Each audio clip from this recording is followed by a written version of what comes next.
presidente Bolsonaro será o primeiro a discursar no chamado debate geral da 76ª Assembleia Geral da ONU em Nova York, nesta terça-feira. Desde 1947, o Brasil é o país que abre oficialmente as falas dos líderes mundiais. Vamos falar sobre este tema com o nosso convidado, Reginaldo Nasser, ele que é professor de Relações Internacionais da PUC de São Paulo. Oi, Nasser, bom dia, prazer em recebê-lo. Bom dia, é um prazer estar aqui com todos vocês. Bom, Nasser, vamos falar aqui sobre a presença de Bolsonaro em Nova York, que começou aí com muito constrangimento, muito protesto. Vou fazer aqui um resuminho, justamente para você poder comentar alguns pontos, tá bem? Vamos lá. Bom, ele entrou, né, começou entrando pela porta dos fundos do hotel em Nova York, né, o Bolsonaro, para driblar aí os manifestantes. Ele e a sua comitiva comeram pizza na calçada, já que o presidente não está vacinado, e existe em Nova York esse rigor, né, de se exigir a vacinação para entrar nos restaurantes. Um integrante da comitiva que foi a Nova York preparar a viagem do presidente teve resultado positivo de Covid, né, no teste Covid. Ele já está isolado no hotel. Bolsonaro se reuniu com o Boris Johnson ontem, e enquanto o premier britânico, né, recomendava a vacina da AstraZeneca, que é produzida aqui no Brasil, né, junto com a Fiocruz, o presidente ria, né, e disse que não tomou a vacina. Agora, tem muitos outros fatos, mas vamos começar por esses aqui inicialmente. Como é que você viu, enfim, já essa série de constrangimentos e protestos, Nasser? Bom, a Assembleia da ONU e o que fica em torno dela, ela é um teatro, né? Mas, na maioria das vezes, né, ou dos anos, você disse aí, desde a fundação da ONU, né, e grande parte dos estadistas, dos diplomatas que lá vão participar, eles têm aquele que todo mundo diz, o estilo da diplomacia. O estilo da diplomacia é algo universal, né? Então, isso é o que frequentemente acontece. De vez em quando, aparece algo que destoa, né? E destoa bastante, como é o caso do presidente do Brasil. Quer dizer, não só dele, é todo o governo, não é uma questão pessoal, o governo dele é assim. Então, ele destoa da diplomacia em geral, né? Você mencionou o caso do Boris Johnson, explicita isso. Quer dizer, o Boris Johnson está tentando ali começar um diálogo, né? Diálogo é quando há pontos em comuns, né? E tomar vacina parece, né, que é algo óbvio, mas não é, no caso do Bolsonaro, né? O caso que você citou também da pizza, mas, em geral, é da regra. Quer dizer, há uma regra sanitária, procedimentos, há protocolos no país, e ele vai lá e sua equipe não respeita, né? Então, além de ferir a questão diplomática em geral, ele mostra falta, isso vai mostrando falta de credibilidade, né, no mundo. Mas, ao mesmo tempo, a gente sabe que isso satisfaz um outro grupo, o grupo que o apoia e, de certa forma, grupos nos Estados Unidos. Então, o Bolsonaro, hoje, ele tem uma identificação muito forte com a extrema-direita no mundo, né? Não é uma questão nacional, ele é um produto disso, né? Antes de ser algo original. Que ele sempre está repetindo a tática, as estratégias do Steve Bannon, né? Então, tem grupos, aliás, nos Estados Unidos é muito forte, ainda bem que aqui no Brasil não tem esses grupos anti-vacina, o Canadá tem, a Europa tem. Então, ele agrada esse pessoal, né? Esse pessoal se reconhece nele, né? Exato. E, Nasser, um caminhão circulou aí pelas ruas de Nova York, né, exibindo mensagens contra o presidente, com frases, né, que Bolsonaro é um criminoso ambiental, que ele está queimando a Amazônia. E qual que vai ser a postura? Novamente, você imagina que ele deve se defender nesse discurso da ONU em relação à questão do meio ambiente? Olha, antes de vir aqui para a entrevista, eu fui verificar, né, fui lembrar do discurso dele do ano passado, né? Se você, algumas partes ali, você retirar e não colocar quem pronunciou, é um presidente dos sonhos. Então, no discurso dele, ele fala que vai tudo bem no meio ambiente, que o problema de queimada é uma coisa natural, que o Brasil cuida da alimentação, da saúde. Eu acho que ele vai nessa linha, mas E aí realmente eu não sei. Se ele se mantiver só nessa linha também e não der nenhuma estocada na sua base, a base que já está um pouco insatisfeita, né? Em relação aos acordos que ele fez aqui com o Temer e tal, vai ficar mais insatisfeita ainda. Então, acho que ele vai fazer o discurso geral nesse tom, né, de amenizar, falar que está tudo bem e tal, e de vez em quando ele vai pôr ali uma pitadinha para agradar a sua base, a base da direita. Mas acho que não tão radical, né? Porque ele sabe o terreno onde ele pisa. E, além disso, não tem mais o Trump lá, né? Para lhe acolher, para lhe dar apoio. Então, ele está praticamente isolado, né? Exatamente. Antes de fazer a entrevista, eu ouvi exatamente o seu comentário da reunião do ano passado, e você estava falando a respeito dessa questão do teatro, né? Exatamente, enfim, mostra-se um Brasil, no caso do Bolsonaro, um Brasil que não existe, né? Qual é o Brasil, né, que ele está falando ali? E agora, inclusive, sobre o aspecto do Joe Biden, né? Como é que você vê o posicionamento agora dele em relação também ao Brasil? E também aproveitando, já falando de Joe Biden, dessa crise que está acontecendo aí na China, como é que você acha que ele deve lidar com essas questões? Acho que o Joe Biden ele entrou com um propósito e se mantém nele, né?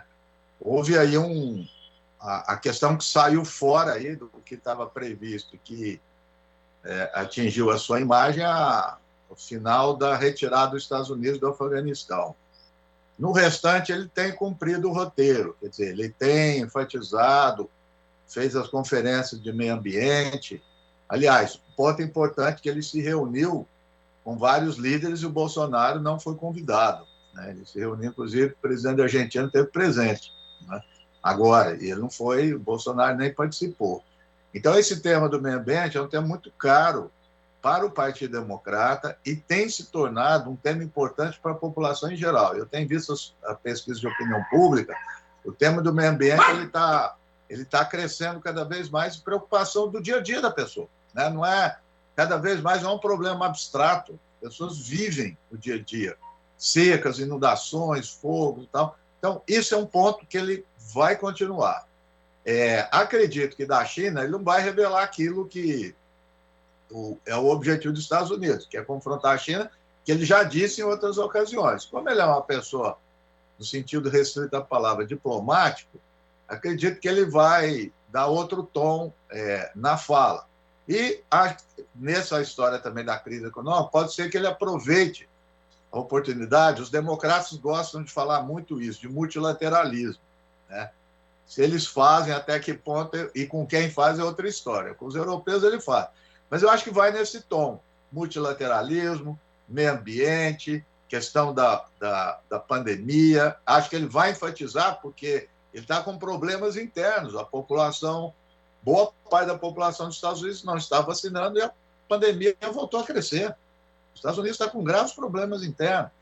O Biden também está, nesse momento, o Partido Democrata, uma briga com as grandes corporações, né? Está tentando voltar a elevar os impostos sobre grandes corporações, que caiu na época do Trump. Então, tem muito problema interno nos Estados Unidos. Essa saída do Afeganistão significa isso também. Vamos voltar para casa e resolver nossos problemas.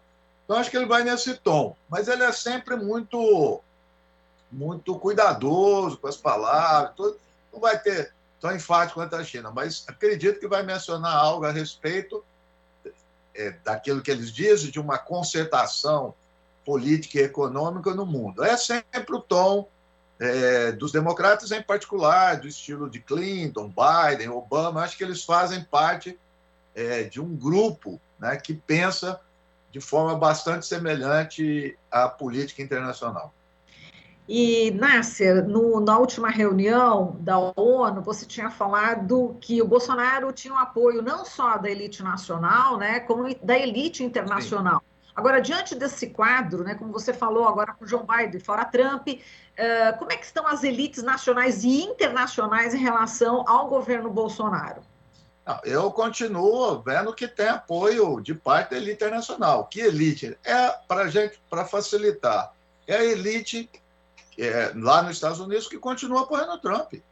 Né? Então, você tem um perfil político, um perfil econômico, que tem bastante identificação. Eu estava citando aí a questão das grandes corporações, né? Vou falar rapidinho, porque é importante.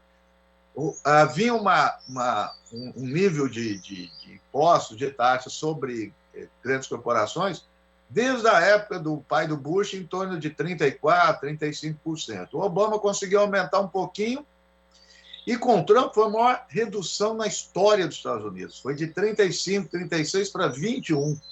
Ele fez uma redução de 14%. O que eu estou dizendo? Isso são trilhões e trilhões de dólares. Então, as corporações americanas, em geral, saíram extremamente beneficiadas com o Trump e querem que ele volte. Quer dizer, as grandes corporações estão se lixando para direitos humanos, meio ambiente, esse tipo de corporação. Então, esse pessoal veio com bons olhos. Eles estão também, não estão preocupados com o que está acontecendo com a população brasileira, com pandemia. É um outro nível de olhar do mundo. Agora, essa elite, vamos dizer, mais esclarecida, elite mais que pensa em desenvolvimento, que pensa, vamos dizer assim, num capitalismo mais moderado, não tão agressivo, etc. O seu Bolsonaro já caiu, pode fazer o discurso que ele quiser, todo mundo tem conhecimento do que está acontecendo no Brasil, e, nesse aspecto, ele vai se isolando. Isolando. Então, há um jogo de forças internacional, como eu disse. No nível governamental, está completamente isolado o Bolsonaro. Quer dizer, hoje, vamos dizer assim, os governos de centro-esquerda estão em ascensão, e os governos de extrema-direita despencando. Não está no momento. Ele entrou num outro momento. O momento está mudando. Né? Mas, como eu disse, ali nos bastidores, né? Ali no subsolo da economia no mundo, da política, ele ainda tem apoio. Aliás, eu até acho o seguinte, como ao mesmo tempo que ele está isolado, também chama atenção. Então, eu acredito que esses grupos tendem a até olhar com atenção e fazer o que for possível para mantê-lo, para fortalecer o Bolsonaro em torno desse projeto. Então, tem apelo, infelizmente tem. Tem apelo em grupos na França, tem apelo em grupos na Alemanha, anti-vacina, né? E há um outro nível também, só para complementar, na economia, que as grandes corporações também têm um nível que também não importa se é centro, se é direita, eles querem continuar do jeito que eles estão, ganhando da forma que eles estão. Se não mexer com isso, para eles tanto faz quem está no governo, infelizmente. Quer dizer, a ética pouco importa. Pouco importa. Eu me lembro muito bem a época da eleição do Bolsonaro, teve acho que foi a Forbes, fez uma entrevista com grandes empresários americanos. E tinha uma empresária americana, tal, que ligada ao Partido Democrata, que se caracterizava por preocupações genéricas de direitos humanos e meio ambiente, e a pessoa perguntou para ela da questão se ela via preocupação. Eu vejo, mas não vou me meter nisso, porque deixa para lá, deixa os brasileiros, eles que resolvam isso. Então, não se envolve tanto, né? Apesar de ter uma opinião específica. Então, isso ocorre também na diplomacia. Eu posso ter um presidente, um governo que não tenha sintonia com o Bolsonaro, mas se tiver boas relações comerciais, se tiver possibilidade de investimento no Brasil, de espoliar o Brasil, já faz isso numa boa. Não estão nem aí. Isso a gente olha ao longo da história, mudanças de governo, por vezes, não altera esse perfil econômico. Repito, para algumas corporações, algumas empresas. Aquelas que têm mais interesse em desenvolvimento e tudo, claro que veem isso com maus olhos. Eu diria que ainda, desde o ano passado, eu acho que vai continuar, o carro-chefe disso, vamos dizer assim, na linha de frente internacional, onde se opõe claramente e de forma intensa o Bolsonaro é meio ambiente. Né? Porque o meio ambiente hoje, ele não é apenas, como você disse, é para nós, para mim, para você, para as pessoas, questão ética, de viver bem, de viver de acordo com a harmonia. Para outros, além disso, é econômico. Quer dizer, são empresas que investem nisso, quer dizer, ganham dinheiro com isso, projetam coisas nisso. Então, na hora que atinge esse nível, a luta é outra, a briga é outra. Né? E o Al Gore, né, que é um político experiente, de projeção, e tem muita credibilidade nesse meio, vamos dizer, dos empresários e investidores americanos, né, mais sintonizados com os democratas, ele compra essa briga. E ele representa bem isso. Então, eu acho que em torno disso aparecerão coisas como a questão indígena, direitos humanos, mas o eixo é o meio ambiente. É o clima, né? O clima realmente a questão do relevante aí desses discursos, né? O secretário-geral Antônio Guterres, né? Em recente relatório, falou que o mundo realmente está a caminho, né, da catástrofe, rumo à catástrofe, com aquecimento de 2,7 graus, enfim, que rompe o limite de 1,5 graus previsto. Agora, aqui no Brasil, realmente, a gente tem também uma força muito grande do agronegócio. E aí, se o agronegócio for impactado, pode ser que haja, então, um certo recuo. Você acredita nisso? Eu acho que já está ocorrendo, né? Pelos relatos aí, no fatídico dia 7 de setembro, pós-dia 7, o agronegócio está dividido.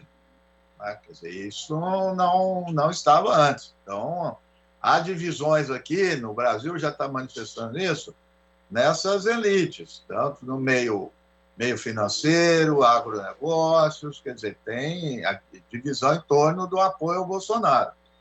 Se está assim aqui, fora, significa que ele está perdendo mais, porque esse tipo de empresário, de investidor preocupado com o meio ambiente é uma característica mais forte nos Estados Unidos e Europa Ocidental, e pontualmente em outros lugares do mundo.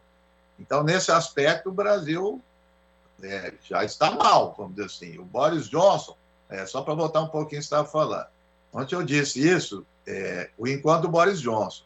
Encontro que é só portas abertas, transmitido para todo mundo, não significa nada. Né? Enquanto a porta fechada, que a gente não sabe o que ocorre, é o que é mais importante. Então, ali, por quê? Não pelo Boris Johnson. Se ele tomar alguma medida nisso, opinião pública inglesa. Porque tem uma parte, inclusive, do conservador inglês que apoia a proteção ao meio ambiente. Então, às vezes, aqui no Brasil, a palavra conservador ficou muito carregada e significa coisas que se distinguiam antigamente, que é da extrema-direita. Então, tem um conservador clássico, estilo, vamos dizer assim, para as pessoas lembrarem, aristocrata, né, inglês, francês, italiano, eles se preocupam com o meio ambiente. É um tema que eles se preocupam, né? Porque, inclusive, tem a ver com a economia deles. Né? Tem muito a ver com a economia deles. Então, algo que o Bolsonaro venha fazer isso, não tem troca de amabilidades, não. Por incrível que pareça, vacina, eles brincam. Na hora que atinge a economia, a coisa não é brinquedo, não. Então, acho que aqui está dividido mais do que nunca. Né? Tinha um apoio consistente, forte nesse grupo, e está perdendo. É um isolamento. Né? É a tendência de isolamento nacional e internacional. E o que você mencionou também, eu vi as imagens daquele carro, as imagens são muito fortes, né? De fogo, né? de caos. Né? É interessante, porque não isso pega mais o americano, né? É propriamente o ditador. Ok, é o ditador, mas é de caos, né? De destruição, de caos, e que atinge todo mundo. Porque se atingir só o Brasil, eu acho que eles não iam ficar olhando com atenção. Mas como atinge todo mundo, eles estão de olho. Estão de olho nisso. Essa é uma questão muito forte. Infelizmente, não tem assumido aqui no Brasil uma proporção maior Quer dizer, ainda, lógico que tem alguns partidos, alguns grupos que tem, mas não é tão forte ainda a coisa ambiental. Eu acredito que é o grande tema internacional hoje. É o calcanhar de Aquiles Ah, agora, né, do presidente. Agora, o Nasser, em relação à pandemia, o que, que ele deve levar, né, para a ONU, né, o discurso dele vai falar que, enfim, está controlada a pandemia, mas a gente sabe, né, da situação aqui do Brasil, caminhando aí para 600 mil mortos. Parece, eu estava lendo o Jamil Chad, né? E ele na Folha, ele estava no UOL, ele estava dizendo que parece que o Bolsonaro vai fazer uma atitude de doação de vacinas para países da América Latina para ficar bem na foto na área diplomática. Como é que você vê também? Porque pandemia também afeta o mundo inteiro. Enquanto um claro. determinado país não tiver o controle, não tem o controle mundial, né, Nassa? Não, eu acho que ele vai isso que o Jamil disse, ele já tem sinalizado, e como eu disse, o ano passado ele já falava, não, está tudo bem, a gente tem, a gente vê aparecer isso na CPI pelos senadores governistas, então acho que ali é um sinal, eles dão uns dados que ninguém conhece, que o Brasil é o que mais vacina no mundo, e que está tudo bem, não tem problema nenhum, está tão bem que ele vai doar, né? Vai doar alguma coisa, parece que Haiti, porque o Haiti chama bastante atenção, o Brasil teve lá. Então é um mundo que a gente não conhece, né? É um outro mundo, um mundo que nós não temos nenhum conhecimento. Mas isso, puxa, cachorro, só Para o cachorro do Nasser também tá participando. Só os meus cachorros. Ele está querendo sair, está querendo passear, é isso. desculpa, mas é um mundo que é, os jornais estão revelando, né? Ontem saiu uma matéria no Washington Post muito forte, falando do Bolsonaro, inclusive dando repercussão à posição do prefeito de Nova York, né, que fez lá um Twitter indicando para o Bolsonaro onde pode vacinar. E eu não sei, hoje eu não vi mais notícia. Ontem, no Washington Post, o prefeito ele estava entrando ali em desentendimento, inclusive com o secretário-geral da ONU, porque na ONU tem a discussão que a ONU está dentro de Nova York, mas ela tem essa territorialidade. E ele estava querendo fazer valer as regras sanitárias de Nova York, né? Mas eu acho que isso não vai adiante, não. O que impediria o Bolsonaro de entrar na ONU, né? Mas pelo que eu vi hoje, isso não foi adiante. Mas, de qualquer forma, todo mundo já sabe a situação do Brasil, do número de mortos, que o Bolsonaro é absolutamente contrário à vacinação, quer dizer, a mídia, quer dizer, geral no mundo está nisso. Mas, como eu disse, tem também aqueles que veem isso uma vantagem, né? Então, ontem eu faço essa experiência desagradável de ver, né, os grupos partidários do antivacina, eles estavam assim em êxtase, porque o presidente disse que não toma vacina, né? É um grupo reduzido, faz barulho, mas é muito reduzido. Eu volto com essa ideia, é um isolamento. Ele está em um progressivo isolamento nacional e internacional. Acho que o isolamento ele se manifesta em dimensões diferentes, mas ele é o mesmo princípio, a mesma natureza, né, da proposta dele. Tem só um minutinho final, Nasser. Eu queria te perguntar, assim, você pode falar rapidamente, que hoje o tema realmente é ONU, mas essa crise, né, do conglomerado da construção civil Evergrande, segundo a maior empresa chinesa, está dando sinais aí, segundo a imprensa que a gente está lendo, o colapso no mercado financeiro mundial pode provocar esse colapso. Como é que você vê essa crise lá na China? Olha, eu vou te confessar, hoje eu li. Foi a primeira coisa que eu levantei de manhã para pesquisar sobre isso. Eu não vi uma posição assim, de análise de causa consensual. Tem alguns dizendo que ainda vai aparecer a causa, que é um reflexo, não é propriamente na China, não tem nada, segundo essa análise, a ver com a China. Já outros dizem que sim, né? E também não se sabe a extensão ainda, mas nada, segundo os especialistas, os consultores financeiros, nada muito próximo de 2008 e tal. Alguns chegaram a querer fazer essa comparação. Mas eu destacaria, de qualquer forma, né, eu sei que em política internacional tem divergido de muitos colegas, né? Eu acho que a gente tem que cuidar na análise para depois avaliar o que a gente torce, o que a gente quer. Eu acho que a China realmente é um grande fenômeno em todos os aspectos, mas está longe, em primeiro lugar, da competição com os Estados Unidos e está longe de não ter os problemas que já vimos acontecer nos Estados Unidos, né? Então, às vezes, parece como se fosse um capitalismo à parte, né? Não é, né? Então, eu acho que essa primeira informação que aparece, já nos traz isso, né? Vamos ver como o Estado, que ainda não sabe, o governo chinês vai agir em relação a isso. Segundo algumas falas, ele vai deixar acontecer, não vai entrar em salvamento da surpresa. Não sei, mas, de toda forma, eu volto com essa questão, né, de uma dimensão econômica que atinge a todos, mas assim, que não tem natureza diferente, né? Não tem natureza tão diferente como alguns querem fazer valer de relação à China e Estados Unidos. E os Estados Unidos, com todos os problemas, eu estou falando que o contexto aí do Afeganistão ainda é a grande potência e tem a economia no mundo gira em torno do dólar.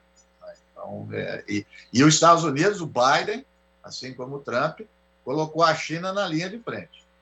Ele tem dito isso.